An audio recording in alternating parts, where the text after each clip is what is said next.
Quarto dia. O amor é antecioso. Como são preciosos para mim os teus pensamentos. Como é grande a soma deles. Se eu os contasse, seria mais que os grãos de areia. Salmo de número 139, versículo 17 e 18. O amor pensa. Ele não é um sentimento tolo que passeia pelas ondas da emoção. E então cai num sono mental. Ele se mantém ocupado em pensamentos, sabendo que os pensamentos amorosos precedem as atitudes amorosas. Quando você se apaixonou, o pensamento veio quase que naturalmente. Você passou horas imaginando como seria a pessoa amada, imaginando o que ela estaria fazendo, ensaiando coisas marcantes para dizer, e depois curtindo doces memórias do tempo que passaram juntos. Você disse sinceramente: eu não consigo parar de pensar em você. Mas para a maioria dos casais, as coisas começam a mudar logo depois do casamento. A esposa finalmente tem seu marido, o marido já tem seu troféu. A caça está terminada e a perseguição encerrada. Fagulhas de romance vagarosamente tornam-se cinza e a motivação para o pensamento esfria.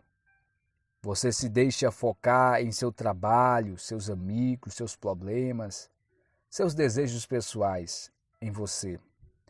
Depois de algum tempo, você involuntariamente começa a ignorar as necessidades do seu cônjuge. Mas o fato de que o casamento acrescentou outra pessoa em seu universo não mudou. Então, se o seu pensamento não amadureceu bastante para constantemente incluir esta pessoa, você se pega sendo surpreendido ao invés de reflexivo. Hoje é nosso aniversário? Por que você não me incluiu nesta decisão? Você nunca pensa em ninguém além de você mesmo? Se você não aprender a ser reflexivo, acabará se arrependendo por ter perdido a oportunidade de demonstrar amor. A falta de atenção é um inimigo silencioso para um relacionamento amoroso. Sejamos honestos. Os homens lutam mais contra a falta de atenção do que as mulheres. O homem tem a capacidade de focar em apenas uma coisa, como lazer, e esquecer-se do resto do mundo. Enquanto isso pode beneficiá-lo naquela área específica, pode também fazê-lo ignorar outras coisas que precisam de sua atenção. A mulher, por outro lado, é mais multiconsciente, capaz de manter-se incrivelmente atenta a vários fatos ao mesmo tempo. Ela tem a capacidade de falar ao telefone, cozinhar, saber em que o cômodo da casa as crianças estão e se perguntar por que seu marido não está ajudando. Tudo simultaneamente. Além disso, a mulher também pensa no coletivo. Quando ela se envolve em algum trabalho específico, fica a par de todas as pessoas que de alguma forma estão ligadas a ele. Essas duas tendências são exemplos de como Deus projetou as mulheres para complementarem os seus maridos. Como Deus disse na criação: não é bom que o homem esteja só, farei para ele alguém que o auxilie e o corresponda, Gênesis capítulo 2, verso 18. Porém, essas diferenças também criam oportunidades para o desentendimento. Homens, por exemplo, tendem a pensar de forma objetiva e a dizer exatamente o que querem dizer. Não é preciso mais nada para compreender a mensagem. Suas palavras são mais literais e não devem ser analisadas além do que foi dito. Mas as mulheres falam e pensam nas entrelinhas. Elas não têm a tendência de fazer insinuações. Um homem precisa ouvir também o que está implícito se quiser obter o significado completo do que uma mulher diz. Se um casal não tem essa compreensão um do outro, isso pode resultar em desentendimento sem fim. Ele fica frustrado tentando entender por que ela fala em enigmas, ao invés de falar de uma vez o que quer.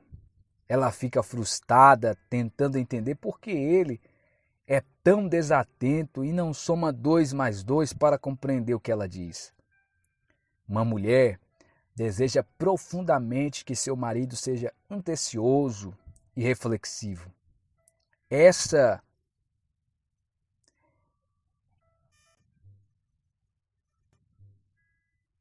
é uma das chaves que ajuda a sentir-se amada.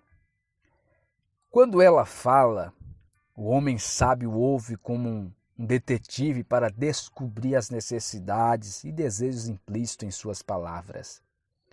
Contudo, se ela sempre tem que juntar as peças, ele perder a oportunidade de demonstrar que a ama.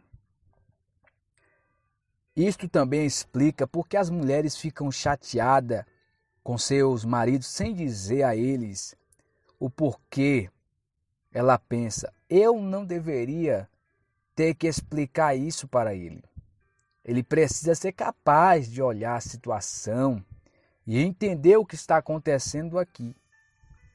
Ao mesmo tempo, ele se sente mal porque não pode ler a mente dela e deseja saber por que está sendo punido por um crime que não sabia que havia cometido.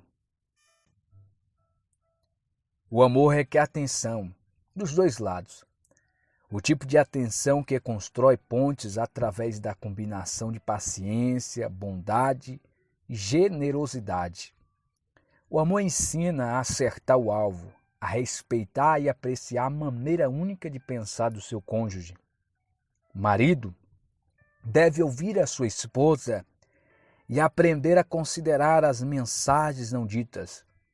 A esposa deve aprender a se comunicar com atenção e não dizer uma coisa significando outra. Porém, com frequência, você fica irado e se frustra, seguindo o padrão destrutivo, preparar, apontar fogo. Você fala de forma dura e só depois pensa se deveria ter dito o que disse. Mas a natureza atenciosa do amor lhe ensina a usar a mente antes de usar os lábios. O amor pensa antes de falar. Ele filtra as palavras com a peneira da verdade e da bondade.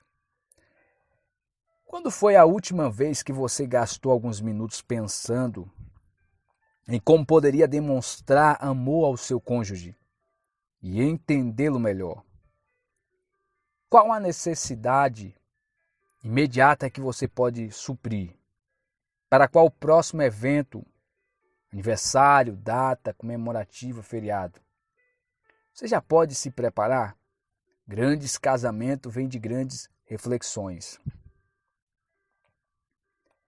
Desafio de hoje. Faça contato com seu cônjuge em algum momento durante a agitação do dia. Não faça outra coisa senão perguntar como ele está e se tem algo que você pode fazer por ele. Pense bem nisso. Anote aqui quando o desafio de hoje estiver completo. O que você aprendeu sobre si mesmo e sobre o seu cônjuge ao aceitar o desafio de hoje? Como isso poderia se tornar mais natural, rotineiro e parte verdadeiramente útil do seu estilo de vida? Agradeço a meu Deus toda vez que me lembro de vocês. Filipenses, capítulo de número 1, versículo 3.